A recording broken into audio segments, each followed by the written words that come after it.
So we're in the North Carolina state capitol today. The history of the state capitol and the history of Raleigh are really, in many ways, one and the same. The city of Raleigh was nothing more than farmland owned by a Colonel Joel Lane. And when the General Assembly was looking for a permanent home for the legislature, they toured many different areas of the state, and Colonel Joel Lane made sure that he had the ear of the committee that was looking for a permanent home, and he showed them his land, and he also took them to a nearby tavern, Sir Isaac Hunter's Tavern, and plied them with a beverage called Cherry Bounce, which must have been delicious and persuasive, because the committee decided that they would not only purchase the land from Joel Lane, but that the state capitol should be not far from Isaac Hunter's Tavern. This building was constructed in the year 1840, and it was actually constructed to replace an earlier, smaller brick state house that was on the same footprint.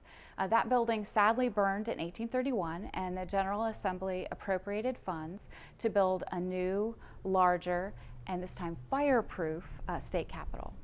In 1840, Raleigh was a very, very small town.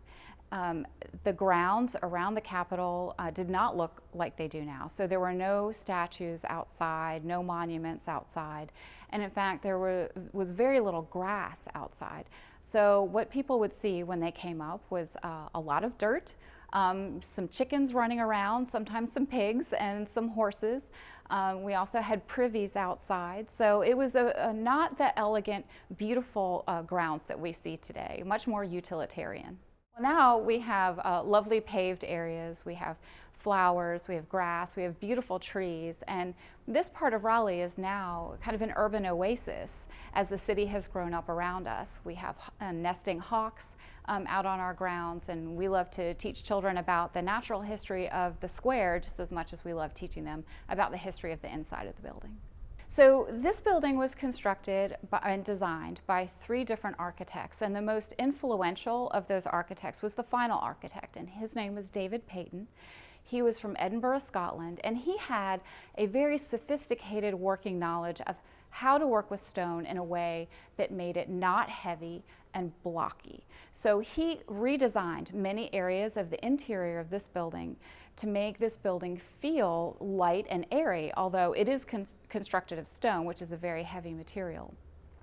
Some of his greatest changes to this building include adding galleries to the House and Senate chambers, which our House and Senate chambers did not have galleries for the visiting public before. So that was a wonderful change, allowing visitors to come in and listen to what was going on in the General Assembly without disturbing the business of the day. He also changed the relationship of the different floors by taking out the solid second floor rotunda area and creating a cantilevered circular gallery, which allowed visitors not only to see all the way up to the dome of the Capitol, which is quite beautiful, but it also allowed natural light to flood into the building, giving it again a much more light and airy feel. One of the interesting aspects of this building's history is the fact that it exists at all. It was constructed before the Civil War.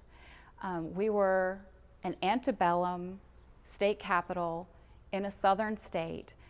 It's amazing that this building is still here, and really much of the reason that this building is still here is due to our governor at the time, Governor Zebulon Vance. Governor Vance was inaugurated in 1862 at a time when North Carolina was already involved in the Civil War conflict. When the Civil War started to come to a close and Union troops were camped outside Raleigh, he was very concerned about the fate of the people of Raleigh and of its buildings.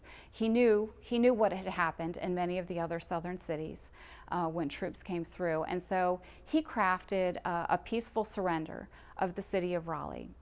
He agreed to leave the city of Raleigh and have the Confederate troops leave the city of Raleigh peacefully, and if the Union troops would also take charge of the city of Raleigh peacefully, and if specifically they would spare the state capitol with its museum and library.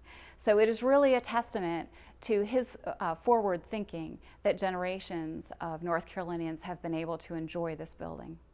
One of the most interesting periods in this building's history, I think, is the period just after the Civil War, the period of Reconstruction, because that was a period that really transformed the lives of many people in North Carolina, especially people who had been living under the oppression of slavery.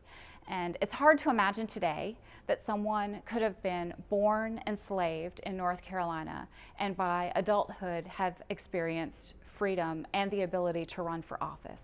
And one person really represents that story more than anyone else, and that person is Abraham Galloway. Following the Civil War, during the period of Reconstruction, he was elected to serve in the Senate in this building. So he actually served in the Senate chamber.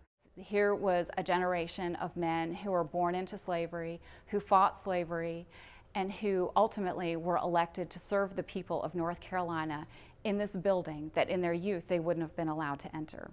Abraham Galloway was one legislator who really fought for women's suffrage. And if we go across the rotunda into the House chamber, we can learn about the story of the first woman who served in the North Carolina legislature. And her name was Lillian Exum Clement.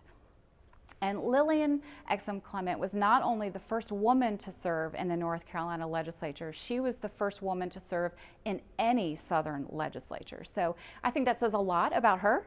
It says a lot about North Carolina as well. She was a very, very bright young woman who grew up in Asheville, North Carolina, which is in the western part of the state. She went to school. She was very eager to learn, had a very keen mind. She went to law school and ultimately worked for the sheriff of Buncombe County. She was very popular throughout the western part of the state, so much so that a judge named her Brother Exum, and that became her nickname throughout her career. In 1920, now this was before the 19th Amendment was ratified, so before women had the vote. In 1920, she was urged by the State Democratic Party to run for an open seat in the North Carolina House. She did so and handily beat two men in the primary for that seat and beat her competitor for the seat 10,800 votes to 41. So it was definitely a landslide. She was very well known and very popular. When she came into office, she was sworn in at the tender age of 26 in 1921, so just after women had received the right to vote. She joined the House chamber as the only woman in the entire General Assembly. She was a very attractive woman, but she did note that she dressed down while she was working in the House. She tended to put on her spectacles and wear, clothing that was a little dowdier than she might have worn otherwise. But she was a very aggressive legislator. She put forward 17 bills in her 2 terms in office, and most of them were passed into law, which is a pretty impressive record for any legislator, let alone for a freshman legislator and the first woman. The General Assembly outgrew this space, and in the late 50s there were a lot of discussions about whether or not to expand this building, add more wings onto the building and add more office space, or whether to keep it as it is and build a separate building just for the General Assembly. And ultimately they decided to build their own building. So they meet there now. They do come back for special sessions, especially around historically significant dates. We love it when they come back. But now this building is primarily operated as a state historic site. So we teach children about the state's history, about the history of government, and about all of the people who made a difference in North Carolina from this very building. We do have 3 representations of George Washington here at the state capitol, 1 outside and 2 inside. And I think the 2 inside are actually the most significant in terms of what they say about what the people who built this building and who designed this building wanted people to learn when they came into this building. The statue downstairs is actually a copy of the original statue. Was in the State House that burned, and that was destroyed.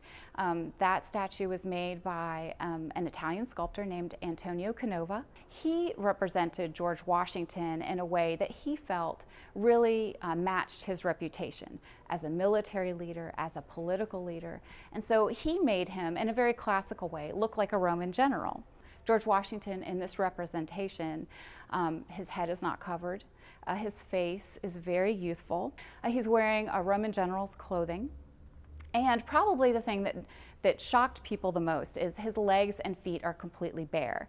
And many people thought that was a little disrespectful to show a president with his legs and his toes showing. In the statue, he is actually writing the first line of his farewell speech in Latin. Some people loved the statue when it was unveiled, and others really did not like it. It was a hotly contested issue in Raleigh. But you know, a funny thing happens when something is odd or unusual or unique. Gradually, people came to see the statue. They would hear about it, and they would come to Raleigh to see it. And when they would come to see it, then all of a sudden, people were making cups and plates. And you know, I'm sure if they had had T-shirts, and you know, at that time, they would have made T-shirts with that image. But they were kind of celebrating the uniqueness of that image, and people would take these plates and cups away as souvenirs. And so, you know, gradually, it became very popular. So when the original statue was destroyed in the fire of 1831. People really wanted to make sure that they had another copy of that statue brought here. And unfortunately, it took until 1970 for that to happen. But the statue we have today is actually a copy of the original made by another Italian sculptor named Romano Vio. And it is very special and enjoyed by generations of school children and visitors. So the state capitol is operated today by the Department of Cultural Resources with the state of North Carolina as a state historic site. And we take great pride in educating all of our future generations, not only about the stories of the people who changed North Carolina from this very building, but encouraging them to find their own way to make a difference in their lives so that they continue to make North Carolina a wonderful state to live in.